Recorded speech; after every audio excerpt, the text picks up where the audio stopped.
NEET के paper leak कांड ने पूरे देश को हिला कर रख दिया और छात्रों के बीच गुस्सा साफ देखने को मिला।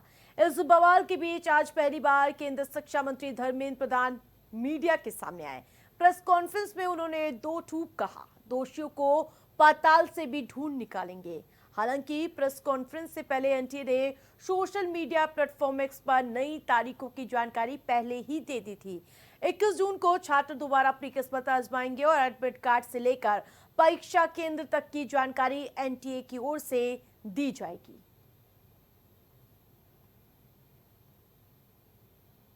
बातों को स्वीकार करते हैं, हम अपना दायित्व उसको मानते हैं, उसको कैसे समाधान की रास्ता निकाले। और आज हमने आज नई तिथि के साथ आ रहे हैं।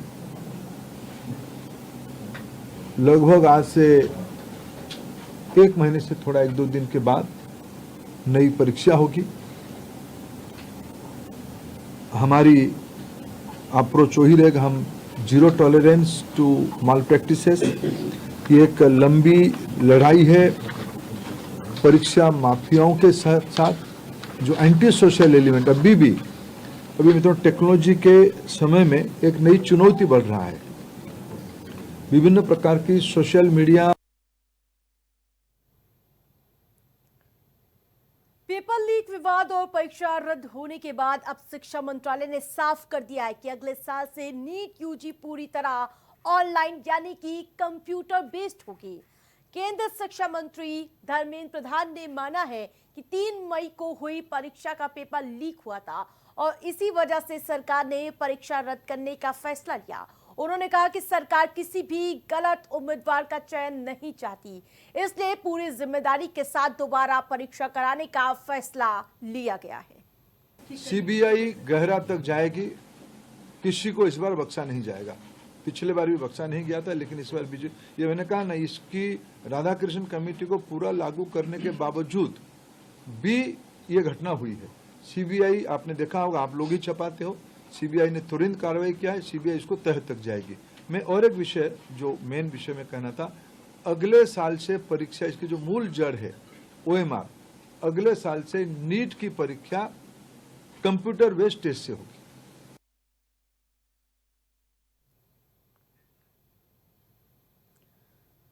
प्रधानमंत्री नरेंद्र मोदी की ईंधन बचाने की अपील का असर अब साफ दिखने लगा है।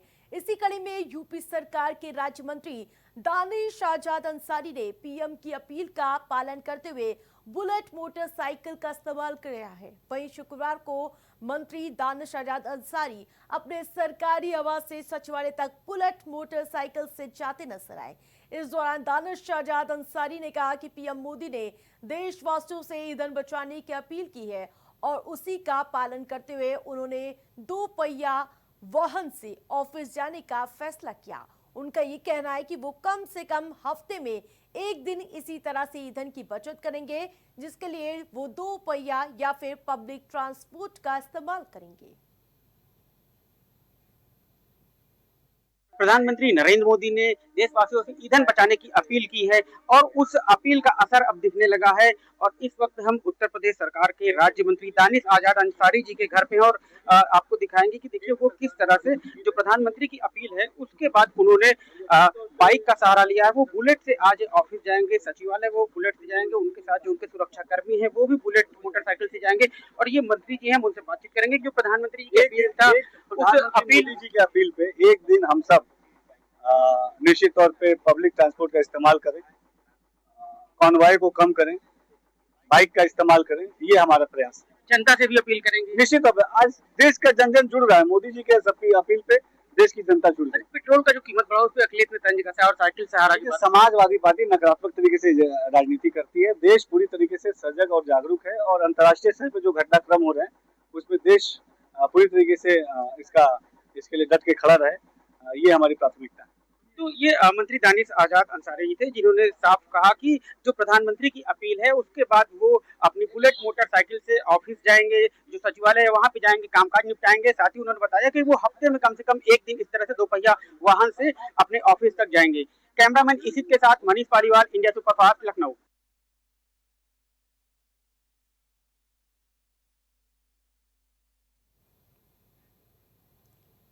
हमीरपुर में बेतवा नदी के बीच बने राजा हमीरपुर देव के खंडहर में सैकड़ों साल पुराने सिक्के मिले हैं। इस खबर के मिलते ही इलाके में सनसनी फैल गई।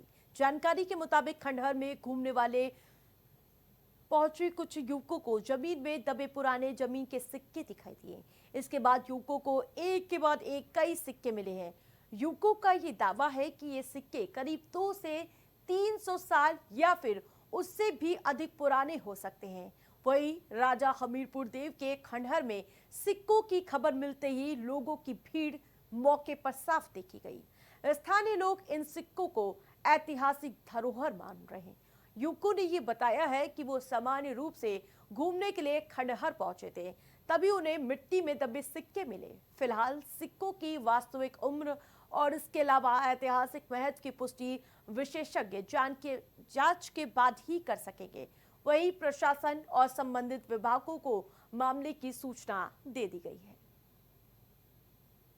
कहाँ घूम रहे हैं और ये क्या मिले हैं आप लोगों को? हम इस समय हमीरपुर में हैं। हमीरपुर में एक जो बेतवा नदी है उसके हम बीच टापू पर आए हुए हैं। आज गर्मी बहुत थी तो हम सोचे कि नदी में थोड़ा घूम लिया जाए ठंडी की वजह से, और उसी दौरान हम लोगों को ये पुराने सिक्के मिलने लगे। आज से 1000 साल पहले के ये सिक्के हैं, आप देख सकते हैं ये सिक्कों को। और जब देखे तो हम लोगों ने और खुदाई की तो और सारे बहुत सिक्के मिल गए, और हमारे दोस्त लोग भी हैं बड़े, उनके पास बहुत सारे सिक्के हैं। बताया जा रहा है यहाँ रानी नहाने आया करती थी, हमीर देव रहते थे यहाँ के राजा जो थे, और उन्हीं के नहाने द्वारा ये सिक्के, उन्हीं ज़माने के सिक्के हमारे पास। अच्छा लग रहा है देखने में। क्या मिला है आपको? मेरा नाम दीपू है। यहाँ हम लोग घूमने आए थे तो उसके दौरान यहाँ पे हमें सिक्के मिले बहुत पुराने ज़माने के, और यहाँ पे बहुत समय पहले अमीर देव का किला रहा है तो उन्हीं के शायद भर में ये सिक्के हैं। तो काफ़ी सारे मिल रहे हैं यहाँ पे। हम लोग घूमने आए तो हमें काफ़ी सारे पड़े मिल रहे हैं यहाँ पे। किले के यहाँ किला ध्वस्त हो चुका है, उसी के नीचे कहीं मिल रहे हैं? हाँ, किला मतलब काफ़ी दूर है यहाँ से, तो शायद बह के आ गए हों तो यहाँ पे बहुत सारे ऐसे सिक्के मिलते हैं। उत्तर प्रदेश में 2027 में होने वाले विधानसभा चुनाव को लेकर सपा, बसपा, कांग्रेस और भाजपा के साथ ही अन्य राजनीतिक दल पूरी तरह से तैयारियों में जुट गए हैं। और इसी कड़ी में लोक जनशक्ति पार्टी रामविलास ने भी यूपी में जमीनी स्तर पर तैयारियां शुरू कर दी हैं। लोक जनशक्ति पार्टी की तरफ से लखनऊ के हजरतगंज चौराहे और सीएम आवास चौराहे के पास होर्डिंग लगाकर 2027 के चुनावी बिगुल को फूंक दिया गया। लोक जनशक्ति पार्टी की तरफ से लगाए गए होर्डिंग में लिखा है, क्यों मांगे उधार, अब अपना नेता तैयार। इस होर्डिंग के जरिए लोक जनशक्ति पार्टी की तरफ से साफ संदेश दिए गए हैं कि यूपी में वो किसी भी दूसरे दम पर चुनावी मैदान में नहीं उतरेंगे, बल्कि उनका नेता तैयार है और वो उसी के दम पर चुनावी बिसात पे उतरेंगे।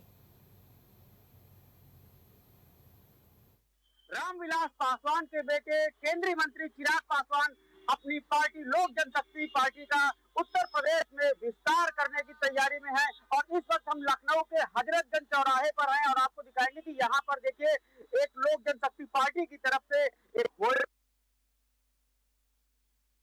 मांगे उधार, अब अपना नेता तैयार, और इसके नीचे लोक जनशक्ति पार्टी के जो नेता हैं उनकी तस्वीरें हैं।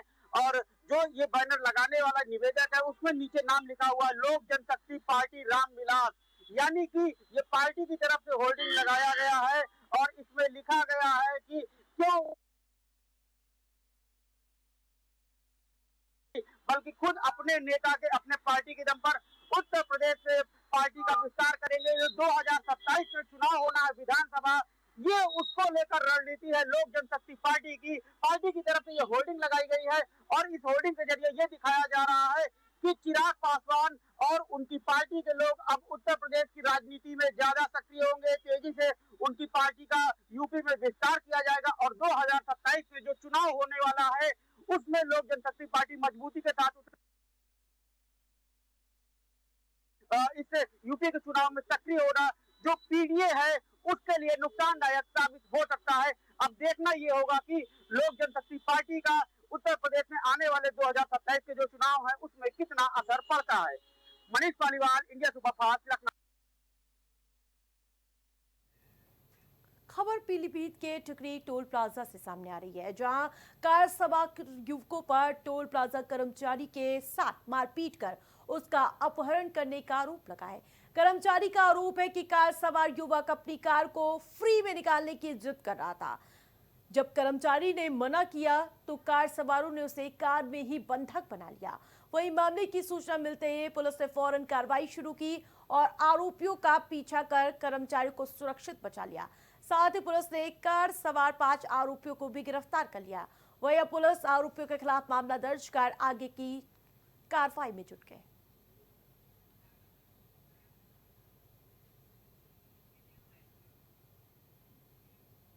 क्या नाम है आपका? राहुल तोमर। कहाँ के रहने वाले हैं? डिस्ट्रिक्ट। क्या घटना हुई जो टोल पे, पूरी बात बताएंगे। सर टोल बैरियर पे निकल रहे थे बिना टोल काटे, तो हम लोगों ने रोका तो गाली गलौज करने लगे, मारपीट करने लगे। 1-2 लोगों को और भी मारा। हम बारे में डाल के लेके गए, मारपीट ज्यादा करी। कहाँ ले गए डाल के आपको? बरखेड़ा से लेके गए थे पुतरा वाली नहर पे। अच्छा, फिर वहाँ पे क्या हुआ? वहाँ डंडों से मारा और सोन चाबी था उनके पास। फिर आप कैसे आए यहाँ तक? वो एक कोई क्या नाम है सर, कोई प्रधान जी है, वो लेके आए थे मेरे ऊपर।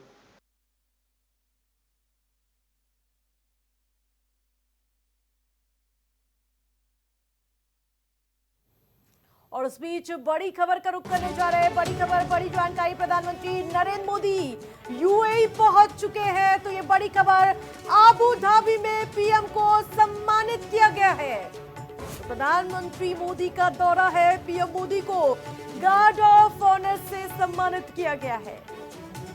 यूएई के राष्ट्रपति शेख मोहम्मद साद में मौजूद हैं।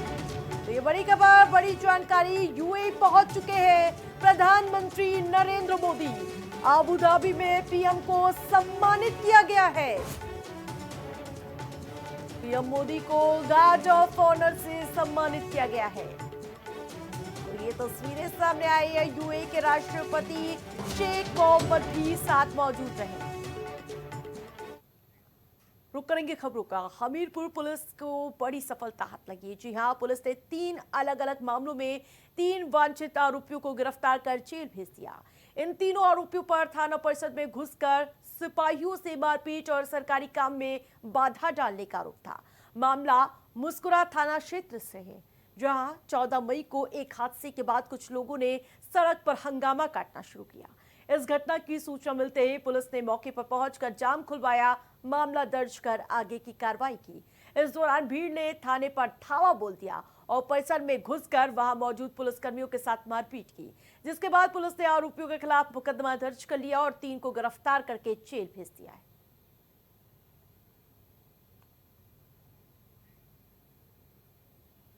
परिजनों से तहरीर प्राप्त करके एक्सीडेंट के संबंध में मुकदमा पंजीकृत किया जा रहा है। साथ ही ट्रक को हिरासत में ले लिया गया है।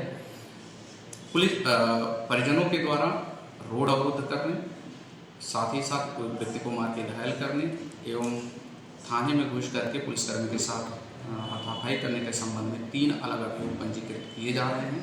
3 लोग को हिरासत में लिया गया है।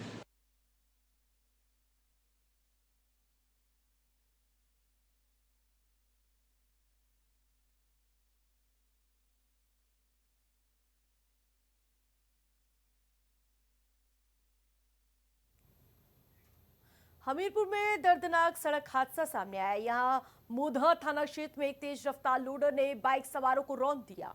इस हादसे में बाइक सवार 2 लोगों की मौके पर ही मौत हो गई। वहीं एक युवक गंभीर रूप से घायल हो गया, जिसको अस्पताल में भर्ती कराया गया। जानकारी के मुताबिक घायलों की जहां हालत नाजुक बताई जा रही है, वही घटना के बाद लोडर चालक वाहन छोड़कर मौके से फरार हो गया। हादसे की सूचना मिलते ही मौके पर पहुंची पुलिस ने दोनों शव को कब्जे में लेकर पोस्टमार्टम के लिए भेज दिया और घटना की जांच शुरू कर दी। साथ ही फरार लोडर चालक की तलाश में जुट गई। वही हादसे की खबर मिलते ही मृतकों के परिजनों में कोहराम मच गया।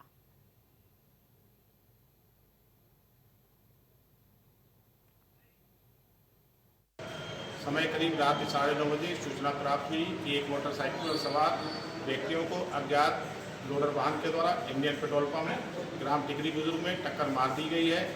सूचना प्राप्त होने पर पीआरबी व थाना मौदा की पुलिस के द्वारा मौके पर अविलंब पहुंचकर घायलों को सीएससी मौदा इलाज के लिए लाया गया, जहां डॉक्टरों के द्वारा घायलों में से 2 व्यक्ति समीर पुत्र राम बोहरी उम्र 20 वर्ष एवं राम बोहरी पुत्र बोड़ा रैदास उम्र 40 वर्ष को मृत घोषित कर दिया गया एवं घायल तीसरे व्यक्ति राम बोहरी पुत्र शुकवा उम्र 48 वर्ष का इलाज चल रहा है। प्रकरण में अन्य वैधानिक कार्रवाई प्रचलित है।